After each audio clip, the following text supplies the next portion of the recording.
آس مسلم teacher کے پیارے ناظرین، ہم امید کرتے ہیں کہ آپ سب خیریت سے ہوں گے اور ہماری دعا ہے کہ اللہ پاک آپ سب کو خیر و عافیت سے رکھے۔ محترم خواتین و حضرات، آج کا جو عمل ہے یہ میں آپ کو بتاتا چلوں، یہ بہت نازک ہے اور بہت زیادہ خاص ہے۔ یہ عمل بہت سے لوگ آسانی سے نہیں بتاتے، اس کی وجہ یہ ہے کہ بہت سے لوگ پھر اس کا غلط استعمال کرنے لگ جاتے ہیں۔ تو آج کا جو میں عمل بتا رہا ہوں وہ ساری احتیاطی تدابیر کے ساتھ انشاءاللہ میں آپ کو بتاؤں گا۔ وہ یہ ہے کہ بعض اوقات انسان چاہتا ہے کہ کسی سے کوئی بات اگلوائے، کوئی بندہ، ایسی بات ہے کہ کوئی بھی سچائی اتنی آسانی سے اگلتا نہیں ہے، کوئی اپنا راز اتنی آسانی سے بتاتا نہیں ہے، لیکن ہماری اس مصیبت سے نکلنے کا راستہ وہی ہوتا ہے کہ اگر وہ سچ بتا دے تو ہماری مصیبت آسان ہو جاتی ہے، ہمیں اس سے نجات کا راستہ مل جاتا ہے۔ لیکن وہ شخص جس سے راز اگلوانا ہو، جس سے سچائی پوچھنی ہو، سچائی وہ نہ بتا رہا ہو اور وہ چھپا رہا ہو، راز نہ اگل رہا ہو، تو ایسے شخص کے لیے، چاہے وہ آپ کے گھر میں بھی ہو سکتا ہے، باہر بھی ہو سکتا ہے، کسی بھی فیلڈ میں ہو سکتا ہے، تو یہ جو آج کا عمل میں آپ کو بتا رہا ہوں یہ حقائق اگلوانے کا ایک عجیب طریقہ ہے۔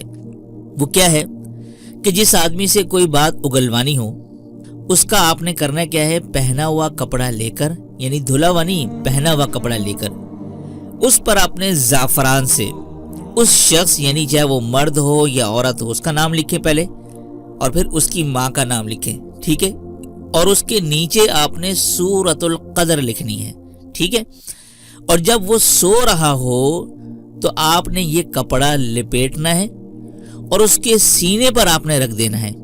تھوڑی دیر میں انشاءاللہ آپ دیکھیں گے کہ وہ بولنا شروع کر دے گا اور زندگی بھر اس نے جو کچھ کیا ہے وہ سب اگل دے گا۔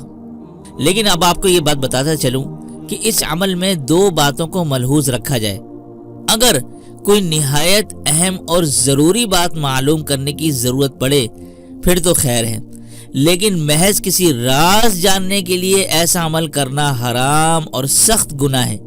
یہ لا تجسسو کے قرآنی حکم کے بھی خلاف ورزی ہے اور ایک مسلمان بھائی بہن کی پردہ داری کی بجائے پردہ شکنی کا دوہرا گناہ بھی ہے۔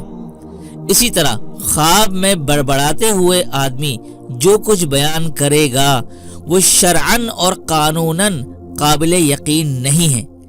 اس کی بنیاد پر آگے آپ مزید تحقیق کا راستہ تو ہموار کر سکتے ہیں، لیکن خود یہ باتیں شرعی حجت اور قانونی گواہی کا درجہ نہیں رکھتی۔ تو یہ میں نے آپ کو احتیاطی تدابیر بتا دی ہیں، ان دو باتوں کو ملحوظ رکھتے ہوئے آپ یہ عمل کر سکتے ہیں تاکہ آپ جس مصیبت میں پھنسے ہوئے ہیں آپ کو اس مصیبت سے نکلنے کا راستہ مل جائے۔ تو یہ حقائق اگلوانے کا ایک عجیب طریقہ ہے، اگر آپ ان چیزوں کو مد نظر رکھتے ہوئے کریں گے تو انشاءاللہ آپ کو اس کا فائدہ بھی ہوگا اور گناہ سے بھی آپ بچ جائیں گے۔ تو اسی کے ساتھ امید کرتا ہوں کہ آج کی ویڈیو آپ کو پسند آئی ہوگی۔ پسند آنے پر ویڈیو کو لائک کیجیے گا، اپنے دوست احباب کے ساتھ لازمی شیئر کیجیے گا۔ تو اسی کے ساتھ دیجیے مجھے اجازت۔ السلام علیکم ورحمۃ اللہ وبرکاتہ۔